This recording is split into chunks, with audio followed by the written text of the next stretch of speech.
Hey guys, it's Jennifer Colleen from the Rust Belt Chronicles, and I'm here in Lakewood, Ohio at the Winchester Music Tavern to see Lullwater, and I have John, vocalist from Lullwater, sitting next to me. How are you? Hello. Good to go, yeah. So how is this tour going? You guys have been touring for a hot minute, huh? Yeah, I think today is actually this is the second week. So we left 2 weeks ago on a Tuesday. So yeah, it's been going great. I mean, we're excited to be out with Blacktop. Those guys are friends of ours, so yeah, it's been good.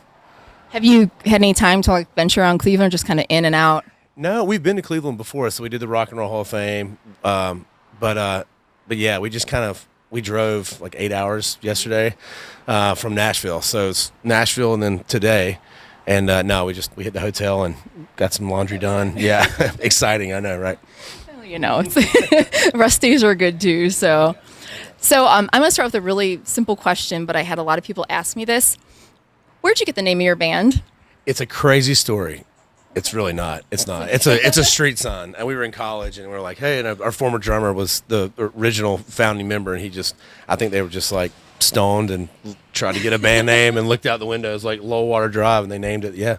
So that's it. It's a street sign in Athens. I wish it was something really cool and thought-provoking and deep, and that's just it.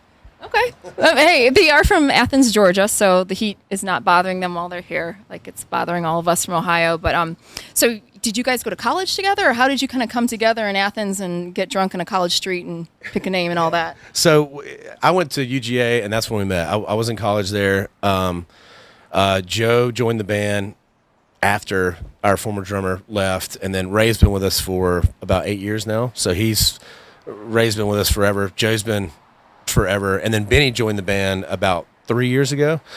So this lineup we've all been together for about 3 years, but Ray, Joe, and myself have been together for about 8-9 years.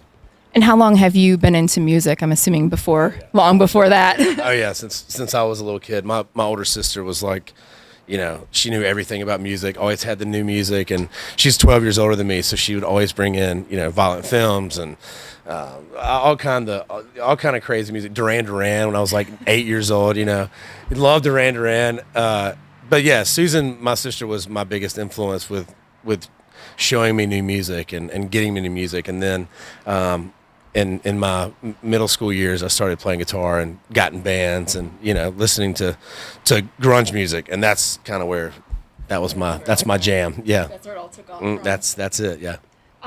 So the latest album, Voodoo, you're out touring on, and I've heard you talk a few times in different publications about how you guys go away to make your albums and how you think it's important to leave kind of your comfort zone. Why is that? You know, it for us, it's new to everyone. Like everyone, the engineers, the band, we take ourselves out of Athens because it's familiar and it's something that, you know, hey, we're just in our hometown doing a record. But when you leave and you go for a month in a completely new environment, that's all you really have to do is the record. So it's like life doesn't really get in the way as far as creating and recording, because you're there for the record and you're experiencing the city that you're in, and it kind of bleeds into that record. So that's why we always like to get out of our hometown and get out of our comfort zone to create something new and different.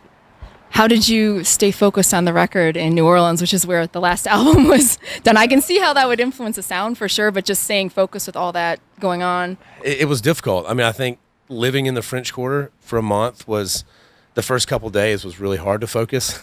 It doesn't close. I mean, New Orleans it's a crazy place, but you know, I think this band and what we're really, I guess, not fortunate necessarily, but we always give 100% into the project that we're doing, and allow the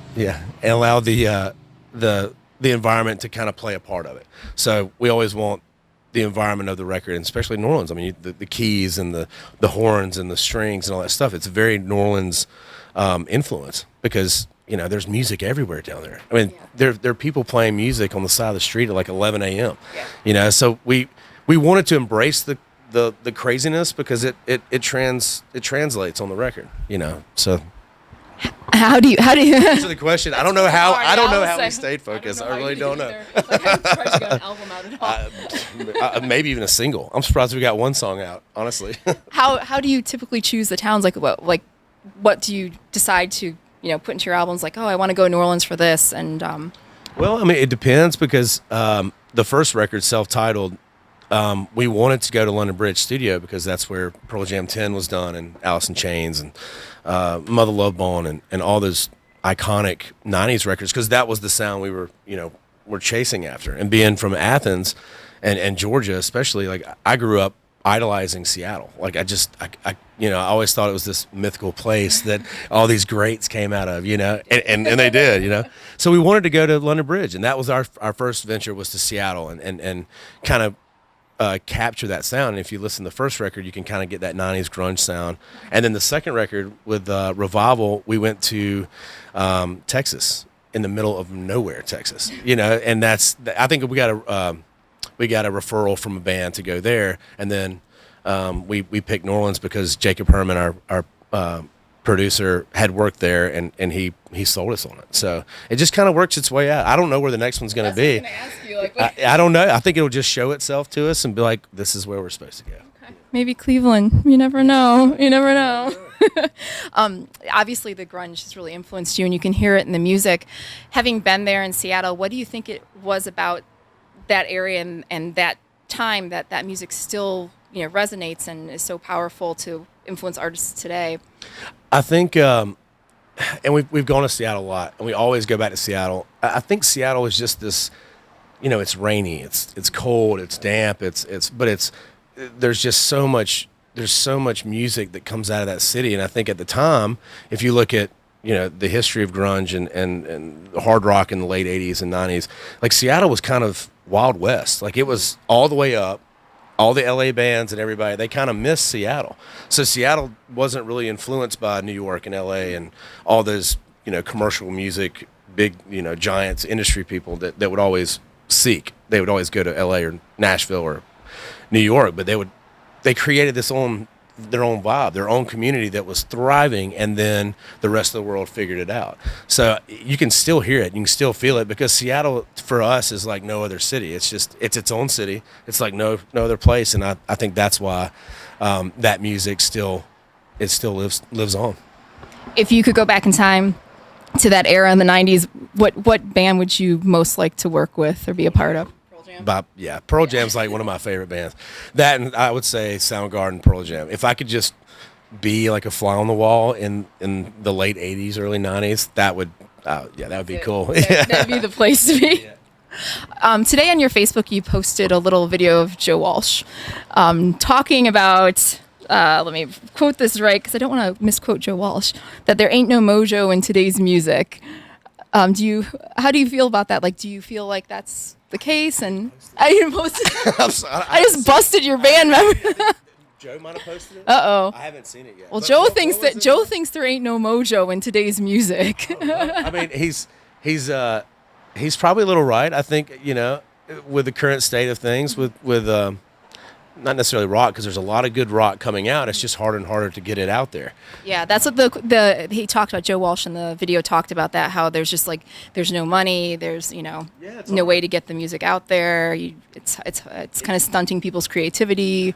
I think so too. I think I agree with that. When you have the machine, which everybody in the music business understands that there are things you have to do, and this is how it's done, all these things. But it is harder and harder for bands to come out and experiment, because there is a formula, and there seems to be this thing where this is the way rock music should be, and that's what we're going to give to the masses, right? Like, this is the select group of people. This is what's trending right now in rock music, and it might not be good, and there might be hundreds of other bands that are touring and being creative and not playing by the rules, I guess, and that aren't necessarily getting their fair share, their exposure that they need, or that they're not getting the publicity that they need, and it's harder to get people in the door. And that's for touring bands, that's your moneymaker, touring and selling merch and selling records and all that stuff. So I think there will always be a little mojo. There's always got to be mojo, but to fight it